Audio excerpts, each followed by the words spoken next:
Hello students, I have created a brand new final version of cue cards from January to April. Along with that, the latest random cue cards which are designed by the examiner and asked by the examiner in the exam in my own language with band 8 sample answers.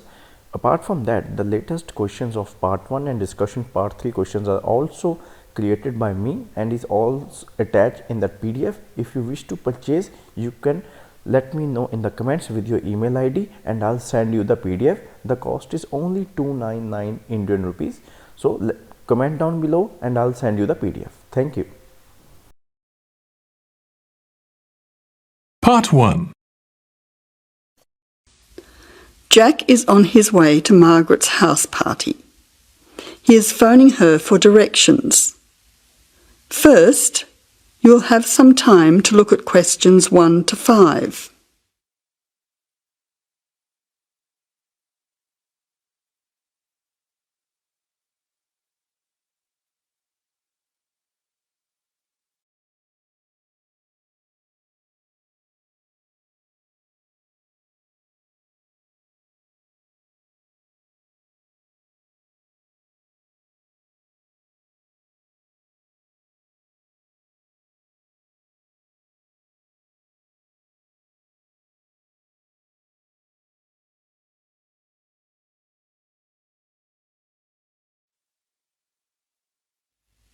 Now listen carefully and answer questions 1 to 5.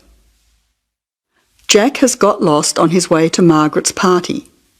He is phoning her for directions. Hello, is that Margaret? Yes, who's speaking? Margaret, it's Jack. I think I'm lost. I can't see a signpost and... Jack, so where are you now? Well, I'm a bit confused about the directions, but I'm at a T-junction. What can you see around you? I can see a pub on the corner. Can you see the name of the pub? Wait a minute, let me see. It's hard to see in the dark. Yes, I can read it now. It's called the Lion's Head. Oh, the Lion's Head. Okay, well then you're not too far away. Go straight ahead through the traffic lights to the next T-junction. Sorry, I didn't hear you. What did you say? I said just go through to the next T-junction. Okay. Now what? Well, there's a park in front of you and a large 2-storey building on the corner. Yes, I can see them. Okay, so now turn left. Hang on, you're coming up the street, so you'll have to turn right. Okay, got it. What's the name of your street? It's Wesley Street, Wesley, number 70. We're the 5th house on the left. You should see a red letterbox and some bushes in front of the house. Okay, 5th house, number 70. I should be there soon. Am I late for the party? It sounds like things are happening there. No, it's only just started. That's good. I should be there in the next 10 minutes. See you soon. Jack hangs up and walks on. 7 minutes later, he calls Margaret again, as he still can't find the house. You now have some time to look at questions 6 to 10.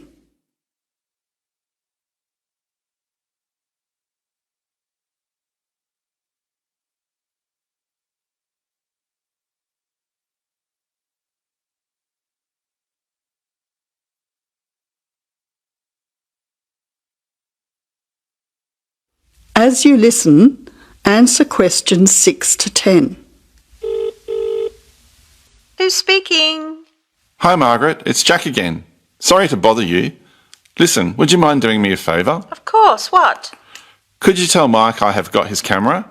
I've tried to send him a text message, but it's not going through. Oh, he's not here yet. Oh dear, he said he'd be there early. He might be lost too. Okay, I'll call him. What's his number? 0482 563379. Oh, so that's 0485. No, 0482 563379. Okay, I'll call him right away. But where are you now? Well, I'm in your street, but I still can't find your house. I can't see the numbers very clearly, or a red letterbox. It's pretty dark. I thought you said it was easy to find. Oh, okay, wait there. I'll come outside and get you. All right then, and don't worry about calling Mike. I'll try to call him now. Hang on, there's someone coming down the street. It looks like Mike. Oh, and I can see the letterbox now. It was hidden behind a bush. See you soon.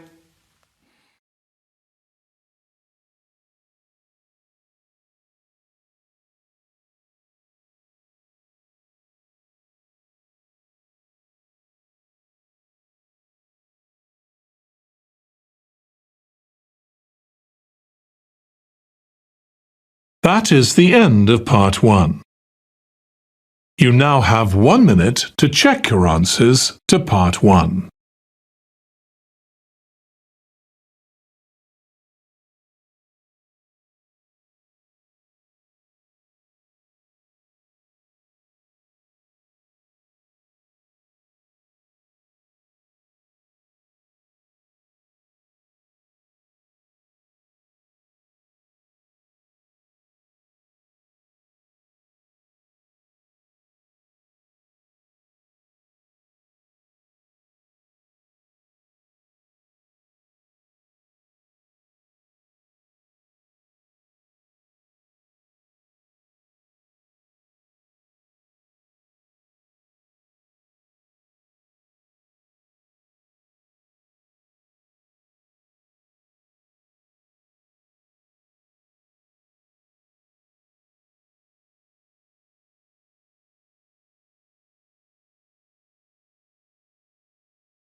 Part 2.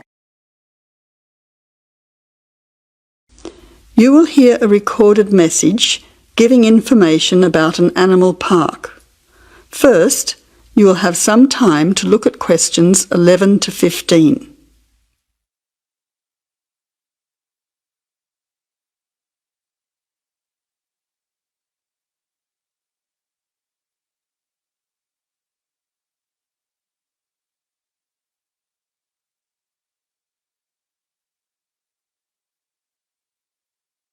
Now listen carefully to the first part of the message and answer questions 11 to 15. Welcome to the Australian Wildlife Park Information Line. The Australian Wildlife Park is very proudly owned and operated by an Australian family, John and Amanda Brooks, who operate the Australian Wildlife Park with their children, David and Sandra. The family doesn't receive any government assistance. It's solely funded by tourists visiting the park. Thank you for your support and assistance. When the Brooks family purchased the Australian Wildlife Park in 1987, the park housed a small collection of animals and birds on a modest 5-acre or 2-hectare property. A few years later, the park doubled in size when the family purchased the adjoining property. Also, the collection of animals started to boom. In May 2003, the family designed and built a new park in the public open space. Once again, more than doubling in size. The park now features about 200 species with more than 2,000 head of animals, birds and reptiles. Regarding the entry fee, adults pay $23, children aged 3 to 14 pay $10, age pensioners are $17 and students are $16. One of the great things about the Australian Wildlife Park is that all of the attractions are included in the entry fee. No extra money is needed around the park, so make the most of your experience. All shows, talks, photo opportunities and animal food are included in your entry fee. In addition, the Australian Wildlife Park is open every day of the year from 9 a.m. to 5:30 p.m, except Christmas Day, 25th of December. Before the final part of the message, you now have 20 seconds to look at questions 16 to 20.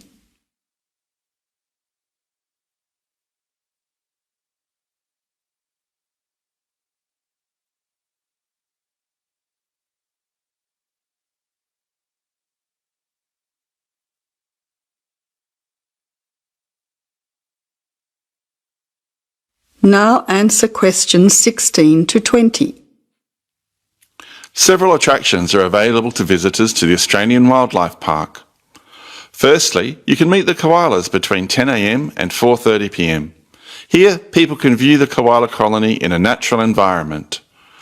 Another attraction is to feed the kangaroos between 9 a.m. and 5:30 p.m. Visitors can take a walk through the kangaroo enclosure, viewing them in a natural environment. Kangaroo food is provided and the kangaroos are very friendly. Also enjoyable are the wombats. At 11 a.m, 2 p.m. and 3:45 p.m, there are interactive shows where the team is delighted to introduce you to these popular animals. Other attractions that may interest you are an interactive farmyard, suitable for children of all ages.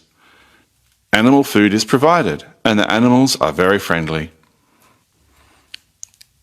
In addition, the working farm is where the country comes to town. Visitors can milk a cow, bottle feed a lamb, watch farm dogs gathering the sheep. All the excitement of a real Australian farm. When they ask for volunteers, be sure to put your hand up. Everyone can get involved. We at the Australian Wildlife Park hope all our visitors have an enjoyable time. See you soon!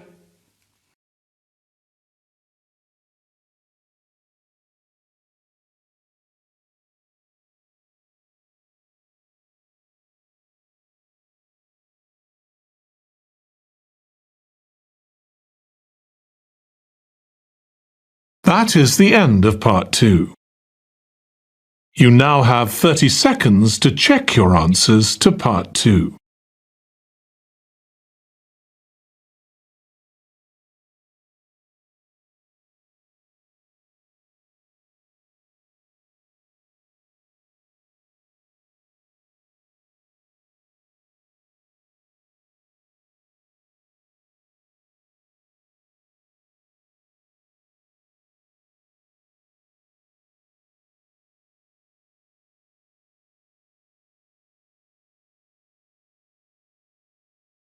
Part 3. You will hear two students, called Richard and Shirley, discussing the information they have collected so far for a group project. First, you will have half a minute to look at questions 21 to 30.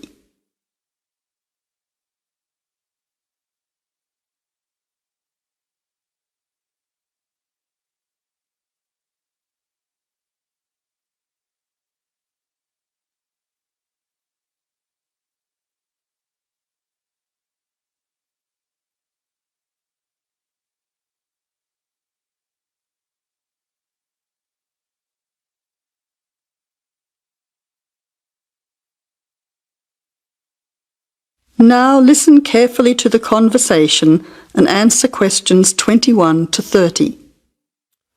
Hi Shirley, glad you could meet me at the weekend to talk about the research we have to do on energy.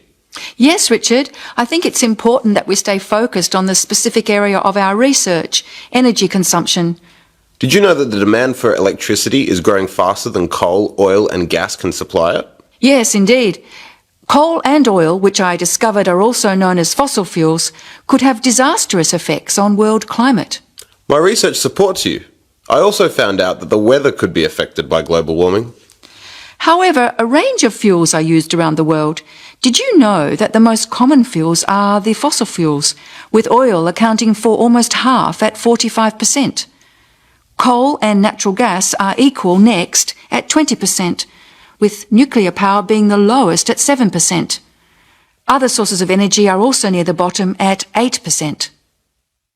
Before the final part of the conversation, you now have 20 seconds to look at questions 27 to 30.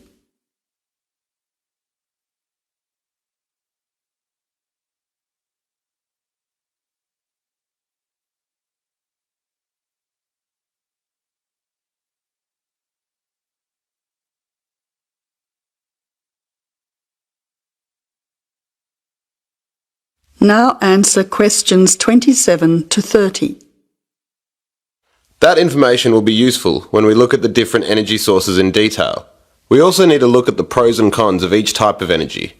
We've already said that fossil fuels increase the world's temperature, but we also need to mention the most serious issue, that these three types of fuel are finite, meaning they will not last forever. Another major disadvantage is that by burning coal and oil in particular, chemicals are released into the atmosphere, which combine with water to fall back to Earth and damage both plant and animal life. That really sounds useful. If you focus on coal, oil and gas, I'll look into nuclear power.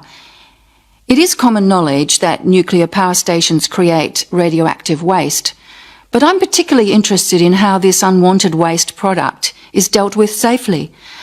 I'll also need to look at the effects on people living near these power stations. Yes, I think all those areas need exploring. Do you think I should also look into renewable energy sources, such as wind and sun, energy that never runs out? Don't you think it's an important area to consider? Yes, but I don't think I'll have enough time to look at it in enough detail. I also agree that we have enough to focus on until our next group meeting.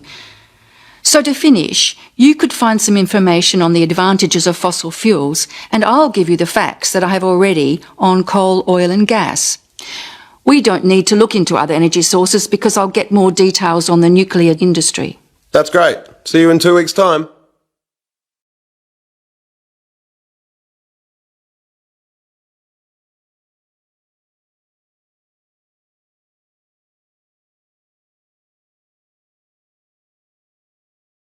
That is the end of part 3. You now have 30 seconds to check your answers to part 3.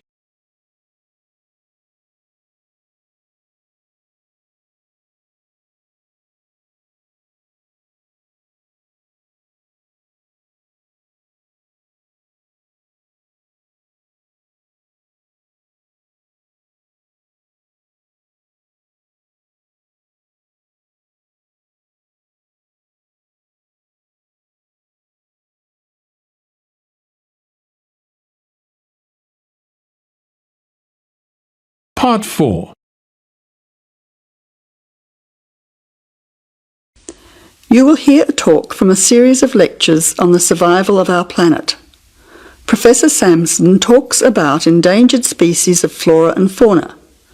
First, you'll have half a minute to look at questions 31 to 40.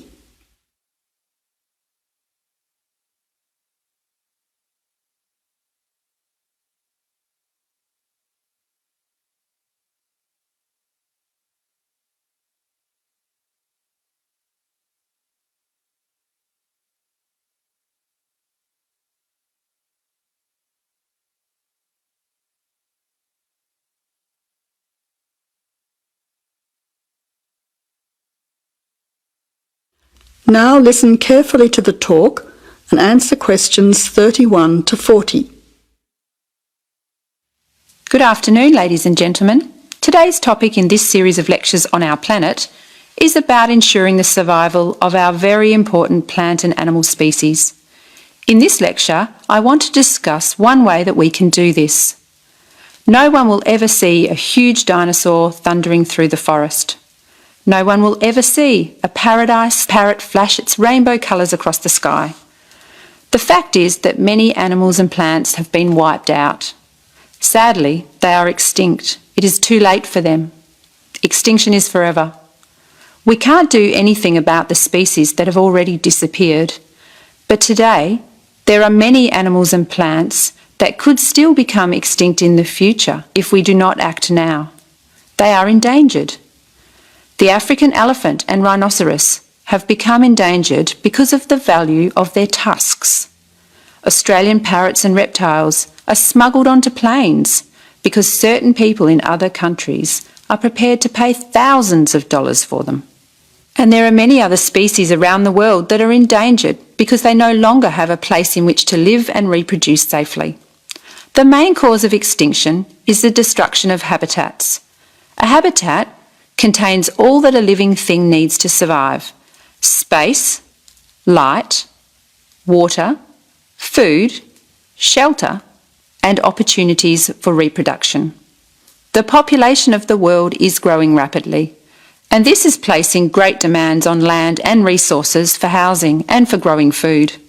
When vegetation is cleared and swamps are drained for agriculture, mining and suburbs, or when rivers are dammed to store water, plants are destroyed and animal life is threatened.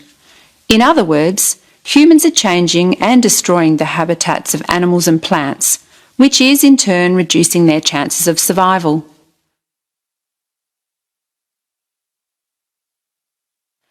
So how can we conserve habitats and help save endangered species? Well, one way is to protect their habitats permanently in national parks or nature reserves. National parks have been created in many countries, They encourage people to enjoy the beauty and diversity of the animals and plants that live there without harming them. By supporting and visiting these parks, people can become more aware of the species that live there and how the parks work to protect them. It is very important that, when visiting a national park, we keep them safe for future generations of plants and animals by obeying a few rules. Firstly, follow the fire regulations. Don't throw cigarettes or build fires, except at certain times of the year in especially allocated areas and facilities. Secondly, remember to leave pets at home. Pets, such as cats or dogs, can hunt birds or other small animals. Some pets might even escape and become a serious threat. Thirdly, place all rubbish in a bin or take it home. Plastic bags or leftover food are dangerous to the animals and harm the environment. Don't pick the flowers or damage the plants. Flowers create the next generation of the plant. Also, for the same reason, birds' eggs must be left in their nests. The loss of species in the past is sad. However, there is hope for the future. Despite the demands of our increasing population, we can work to protect the plant and animal species we still have. So I would like to conclude by saying that I believe that, with strong public awareness and support of these national parks and reserves, the future of endangered species can be ensured.